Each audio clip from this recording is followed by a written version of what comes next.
Donc la pêcherie professionnelle de l'étang de Berre. Si je vous parle ici aujourd'hui, c'est parce que nous réalisons une étude avec le GIS Posidonie sur la pêcherie pour le compte du GIPREB. Donc cette étude n'est pas traitée encore, les derniers résultats sont du mois de janvier. Et je vous présenterai donc essentiellement des choses qui découlent de la première partie de l'étude, qui était une caractérisation préalable de la pêcherie, et des premières données agrégées, brutes, de l'enquête au débarquement de cette étude. Je vous présenterai également une évolution de l'activité et des comparaisons avec d'autres pêcheries lagunaires pour essayer de replacer la pêcherie de l'étang de Berre dans un contexte plus général. Et ça s'appuie sur les enquêtes activités du système d'information halieutique de l'IFREMER. Enfin, et en forme de conclusion, j'essaierai d'amener quelques éléments de réflexion sur les évolutions à long terme de la pêcherie. Donc, le premier volet de l'étude pour le GIPREB, la caractérisation préalable de la pêcherie. Alors nous avons déjà interrogé les pêcheurs pour savoir un peu qui ils étaient. Donc ce sont des gens qui ont une moyenne d'âge de 45 ans, ce qui est relativement âgé pour des pêcheurs, qui sont des gens qui prennent leur retraite assez tôt. Ils ont commencé leur activité en général à 20 ans. Donc ils ont déjà une certaine ancienneté dans leur travail et ils ont en moyenne 25 ans d'activité derrière eux. C'est une pêcherie où il y a essentiellement des gens qui travaillent seuls avec un nombre de matelots très limité. J'ai oublié de vous dire que les pêcheurs ont une origine en général très locale. 71% sont issus de familles de pêcheurs et dont 73% étaient déjà en activité sur l'étang de Berre. Donc leurs embarcations, elles ont une longueur comprise entre 3,3 et 8,7 mètres, 5,9 mètres en moyenne. C'est des bateaux en plastique, en stratifié. C'est des bateaux en général équipés de moteurs hors bord, avec une puissance moyenne assez importante de 114 chevaux. 20% de ces bateaux seulement ont un vire-filet, une roue, et seulement 25% des bateaux ont un équipement électronique, en général assez limité, essentiellement des sondeurs. Voilà, ça c'est pour illustrer un peu. Donc ça c'est le bateau vraiment traditionnel, qui n'a aucun équipement et qui sert pour le travail des capéchas, des trabacs. Et ça c'est les bateaux qu'on voit le suivant. Voilà, c'est des bateaux qu'on a... je suis allé trop vite. Qu'on a vu apparaître depuis quelques années, qui sont des bateaux qui ont été faits pour faire du filet, avec une roue, qui sont plus gros, avec une roue, un peu de l'équipement électronique.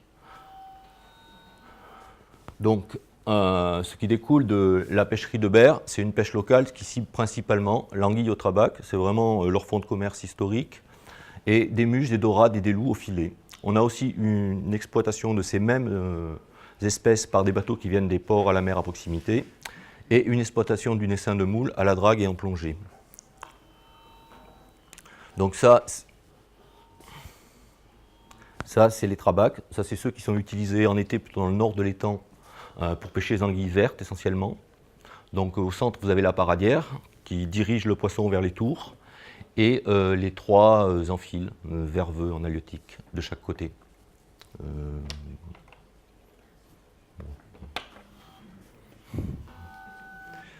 Donc ça, c'est une photo près du canal avec les alignements du matériel qui est utilisé plutôt en hiver pour travailler les anguilles argentées qui sortent de l'étang. Alors, malheureusement, on ne voit pas très bien. Vous avez l'alignement là, on voit ça fait des ronds rouges comme ça. Et donc, vous voyez, la ligne de trabac, elle part du rivage et elle va jusque là. Donc c'est... Ça marche ? Sinon ça fait du larcin. Ouais. D'accord. Donc, ceci c'est pour vous montrer que si les embarcations sont petites, il y a par contre un très très gros matériel qui peut être déployé.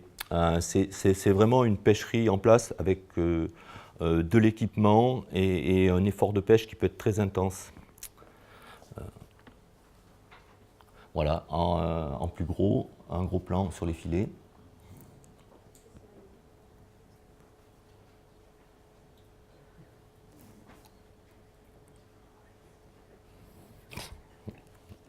Voilà, ça c'était un gros plan sur les verveux qui sont à la sortie du système de capture lui-même. Je ne sais pas si c'est la peine de s'étendre là-dessus. C'est un système, les poissons rentrent et sont bloqués par les restrictions qu'il y a à l'intérieur des cerceaux, qui empêchent de revenir en arrière. Donc ça, c'est les captures qui ont été déclarées par les pêcheurs qu'on a interrogés, 35 pêcheurs en tout. Donc on trouve de l'anguille, qui est quand même l'essentiel de leur cible de pêche, 4,75 tonnes en moyenne par pêcheur et par an, et différentes espèces qui sont attrapées au filet. La première en tonnage, c'est le muge, mais dans les espèces cibles, c'est-à-dire ce qu'ils cherchent vraiment, on a d'abord la dorade, 1 tonne à peu près, et le loup un petit peu moins. Il y a également une légère capture de loup à la canne. Donc ça, c'est les premiers résultats des enquêtes au débarquement qu'on a réalisées entre août 2008 et janvier 2011. Ça n'a pas été traité, ça n'a pas été redressé, c'est uniquement pour vous donner un petit peu des ordres d'idées et la proportion relative des différentes espèces. On retrouve à peu près ce qui a été déclaré dans le tableau précédent, avec une très très grosse majorité d'anguilles, des muges qui sont la plus grosse espèce capturée au filet en poids, et de la dorade et du bar. Ce qui différencie par rapport au tableau précédent, c'est la présence des athérines, qui n'ont pas du tout été déclarées comme une cible de pêche par les pêcheurs, et qu'on retrouve en quantité quand même relativement importante là-dedans.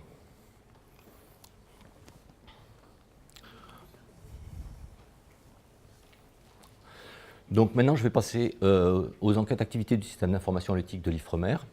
Donc c'est des données individuelles qui sont confidentielles, et donc Fabienne Dorès a bien voulu que son équipe réalise des extractions et des traitements pour que je puisse réaliser cette présentation. Donc cette enquête, elle est réalisée tous les ans, depuis 2003 en PACA, depuis 2002 en Languedoc-Roussillon. Elle concerne tous les navires immatriculés à la pêche. C'est une enquête qui porte sur les navires, qui ne porte pas sur des pêcheurs. L'unité statistique, c'est le navire. Elle décrit les métiers pratiqués, les zones de pêche exploitées pour chaque mois et chaque navire.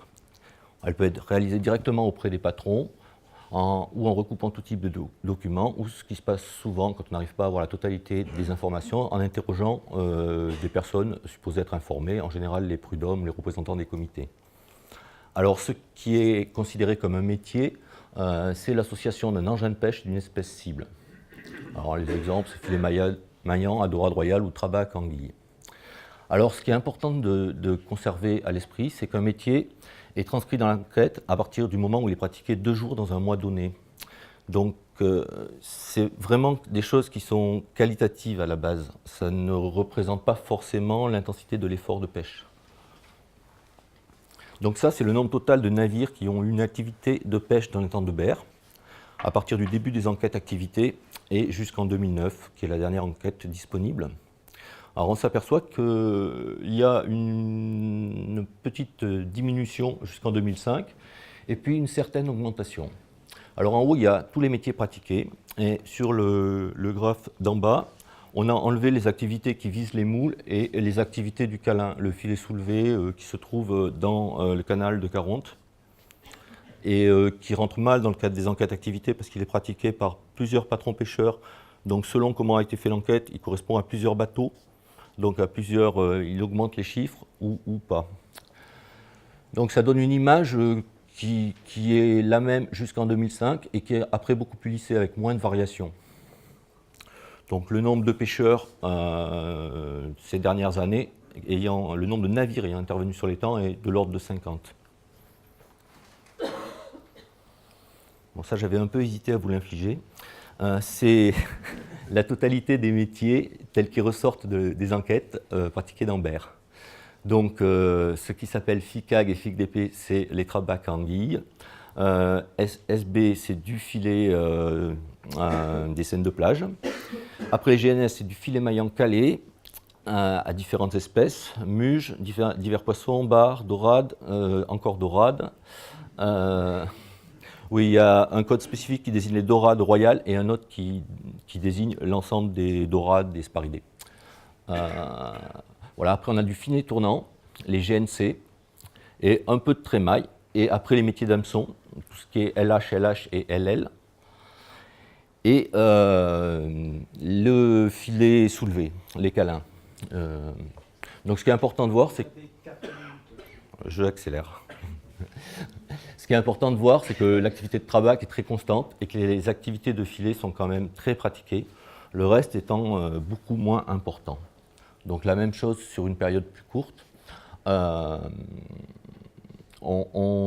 est notamment important de remarquer que l'activité de drague à moule est particulièrement importante à partir de 2007, 2008 et 2009. Si on regroupe ces choses d'une façon différente en fonction des espèces cibles des filets, on s'aperçoit que le muge a disparu comme une cible de pêche, a beaucoup diminué. Alors, ce qui est déclaré à la place, c'est du divers poisson. Ça veut peut-être dire qu'ils pêchent la même chose, mais ça veut dire qu'ils ne cherchent plus le muge. Ça veut dire que pour eux, on cale un filet en espérant avoir de la dorade et du loup, et puis si on a des muges, on les garde aussi. L'autre chose très importante à remarquer, c'est l'augmentation des dorades.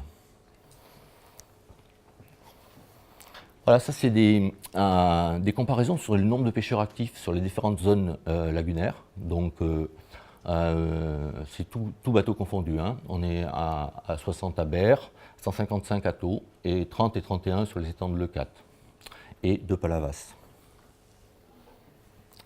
Donc ça c'est ce qui caractérise l'étang de Thau. Alors l'étang de Thau, c'est une pêcherie beaucoup plus diversifiée avec une très très grosse importance de la pêche aux invertébrés. Palourdes, oursins, un peu les escargots et accessoirement les moules. Également plus d'hameçons.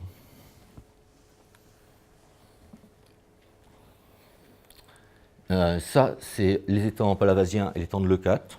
On trouve quelque chose qui se rapproche beaucoup de l'étang de Berre, je trouve, avec un peu de plongée. Bon, c'est des endroits où les produits pêchés en plongée sont commercialisables.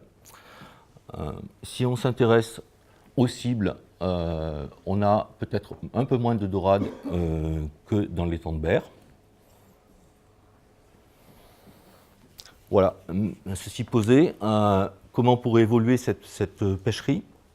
Donc, le cadre légal actuel général de la pêcherie, c'est essentiellement les PME qui limitent le nombre de bateaux, leur puissance et leur jauge, donc qui veut dire qu'on travaille à effort constant. Actuellement, il y a la mise en place de la politique commune des pêches en Méditerranée, mais qui ne devrait pas influer sur les pêcheries lagunaires. Et ce qui, par contre, pourrait avoir une grande importance, c'est le plan de gestion des anguilles. La première version du plan de gestion est entre 2009 et 2011, donc il finit à la fin de cette année. Il y aura une réévaluation des mesures et on ne sait pas ce que pourra être le prochain plan de gestion. Une limitation de la pêche aux anguilles impacterait gravement la pêcherie de l'étang de Berre. Je voulais dire deux mots sur les stocks exploités. Les anguilles, c'est un stock considéré comme menacé et son avenir est inconnu. Et les autres gros stocks exploités dans l'étang de Berre sont des stocks marins qui ne font pas l'objet d'évaluation. Donc on a peu d'idées sur l'état de ces stocks. Le seul poisson sédentaire exploité par la pêcherie, ce sont les attérines. Alors, s'il y avait des problèmes sur l'anguille, sur quoi peut-on augmenter l'effort de pêche ou diversifier l'effort de pêche? Alors, on peut penser que le loup n'est pas complètement exploité et qu'il existe des méthodes utilisées dans d'autres lagunes, notamment de pêche à l'hameçon, qui pourraient être efficaces. Les filets pourraient être augmentés si les conditions le permettent, c'est-à-dire notamment si les proliférations de méduses et de diverses algues n'empêchent pas cette activité. Actuellement, c'est catastrophique. Le travail devient très compliqué, le matériel est détruit. Et les attérines qui sont peu exploitées actuellement. Voilà la conclusion de la conclusion. Donc, la pêcherie de l'étang de Berre décrite par Le Corré-Garcia en 89, ça correspondait à ce qu'on observe dans des lagunes très instables, voire même à une pêcherie d'estuaire, avec de l'anguille et du muge pour plus de 80% des captures et très peu d'espèces marines. Actuellement, on se retrouve dans quelque chose qui est proche des étangs palavasiens ou de l'étang de Leucate, avec peut-être un petit peu plus de dorade. Et si on envisageait une restauration et une marinisation de l'étang qui pourrait rapprocher l'étang de Berre de ce qui existe dans Thau, on pourrait avoir une diversification, notamment la possibilité d'exploiter des stocks, à condition que les classements sanitaires soient changés et que ces animaux soient commercialisables. Je vous remercie.